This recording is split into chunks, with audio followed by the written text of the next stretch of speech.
In a market in which everyone keeps trying to sell you bigger and bigger sensors, do you really need to go large for professional looking results? In this video, I will reveal why sensor size might not be the game changer everyone says it is, and help you choose your next camera purchase better. By the end of this video, you might question everything you've heard about big versus small. This video might ruffle some feathers, but hey, haters gonna hate. Sensor size doesn't matter. Well, at least not in most cases. Now, before anyone grabs the pitchforks, hear me out. I'm speaking as a photographer who built most of his portfolio using a medium format Mamiya RZ67 and a Micro Four Thirds digital camera. Some of the photos I shot on the Micro Four Thirds had people convinced they were taken on a medium format. But this video isn't about opinions or gut feelings. I want to focus on the technical side, the real practical aspects of working with different sensor sizes,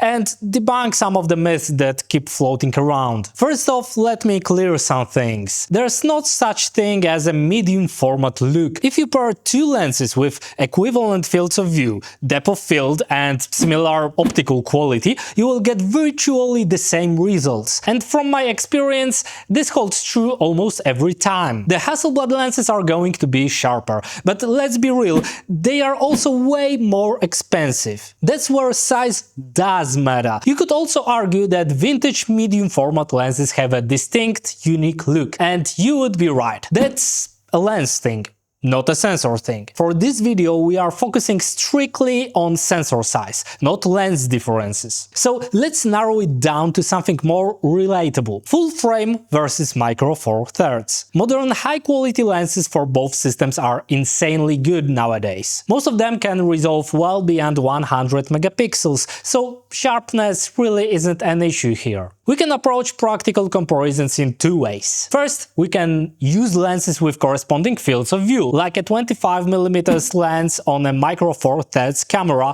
and a 50mm lens on a full-frame camera. To keep things simple, let's ignore the difference in aspect ratio between the two sensors. While both setups will technically produce different depths of field, the physical size of the aperture is what really matters. On the Micro Four Thirds lens, that f1.4 aperture translates to physically smaller opening for light capture. With both cameras set to the same ISO and aperture, you will get the same exposure on paper. My Lumix G9 will actually capture less total light compared to the full-frame camera for the same scene. That's because the smaller aperture are gathering less light overall, meaning less light for each object in the scene. In fact, it means that analog to digital converters in the camera must adjust internal gain to keep proper exposure. We'll not delve into specifics here as it is not very important. Important is that we have less light captured, but we have the same exposure. This difference in the amount of light captured is a key reason why smaller sensors can sometimes struggle with dynamic range, and it's not about the size of the sensor itself.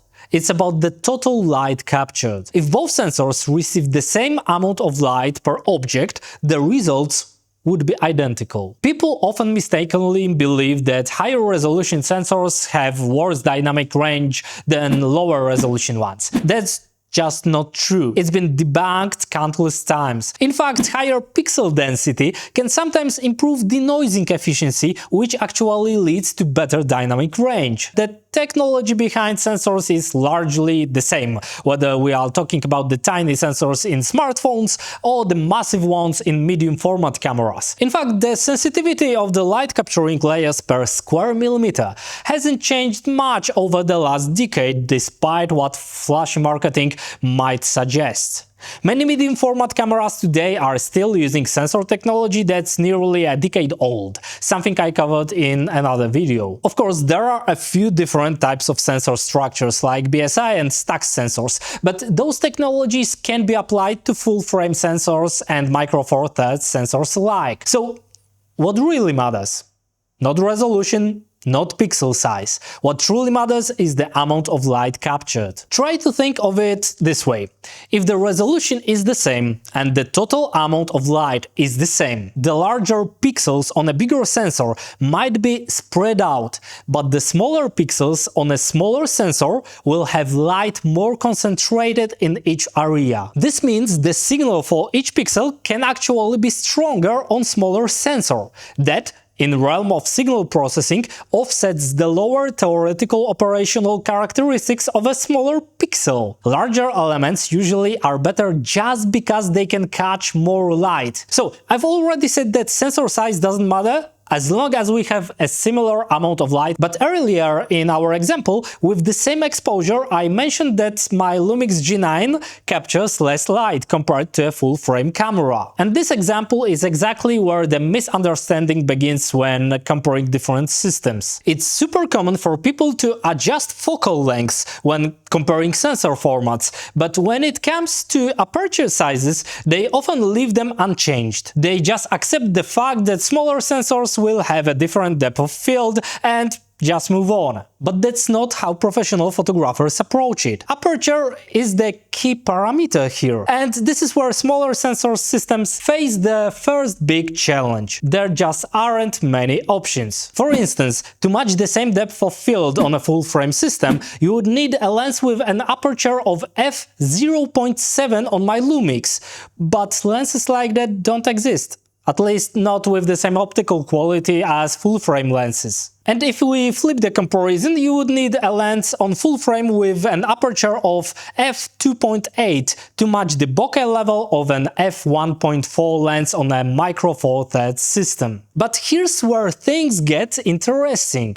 When I shoot artistic photography with my Mamiya RZ67, I often take advantage of its shallow depth of field. But even on that medium format monster, the widest aperture I can use is f2.8. That's only slightly shallower than f1.4 on a full-frame camera. So yes, you could argue that this depth range is something I simply cannot access on my Lumix G9. That said, more often than not, I actually step down to f4 or f5.6 because anything shallower can be too shallow. Instead of enhancing the shot, extreme bokeh can actually distract from the story the photo is trying to tell. And this isn't just about artistic work. Outside of dreamy, creative projects, I would never use such shallow depth of field in professional or commercial settings. In the film industry, an aperture of f2.8 on a Super 35 sensor is already considered very shallow,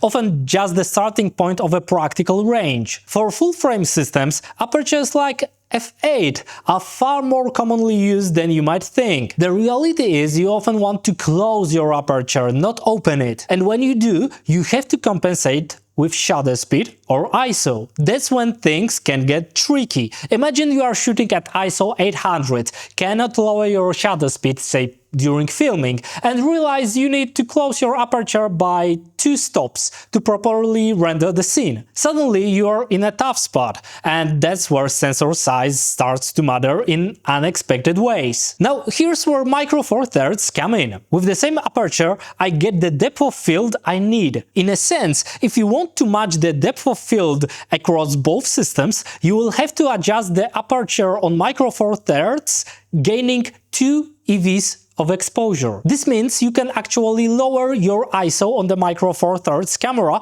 keeping the image noise free and clean. So when comparing the two systems, full frame versus micro four thirds, and trying to get the same look, you should be showing the micro four thirds image with a corresponding lower ISO. When you do this, suddenly the supposed dynamic range and color reproduction advantages of a full frame system start to vanish. In fact, when you adjust the aperture to match the same depth of field, the amount of light hitting the sensor ends up being exactly the same on both systems. And we are going back to the beginning of this video. If both sensors are made with the same technology, the scene is identical, and the amount of light gathered per object is the same, this should result in the same photo quality. On the other hand, there are still differences in how cameras process the images they capture. Some high-end bodies are capable capable of handling a wider range of data. Raw images from an old Micro Four Thirds camera